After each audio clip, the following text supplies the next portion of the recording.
طبعا قبل ما ابدا الفيديو انا حابب ان انا اتاسف على بشاعه الالفاظ اللي حضرتك هتسمعها دلوقتي. ده فيديو للاستاذ هاني شكري وهو بيسب جماهير النادي الاهلي. والله العظيم زي ما بقول لك كده بيسب جماهير النادي الاهلي. استاذ هاني شكري عضو مجلس اداره نادي الزمالك الحالي. تعال نسمع مع بعض. طبعا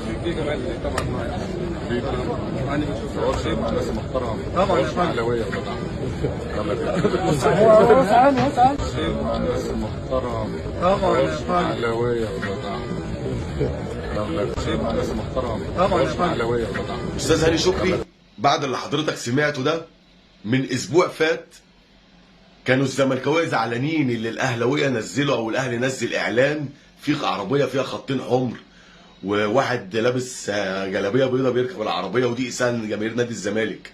وانا طلعت في فيديو قلت انا يا جماعه مش حابب شغل التلقيح دوت وبتاع وعيب.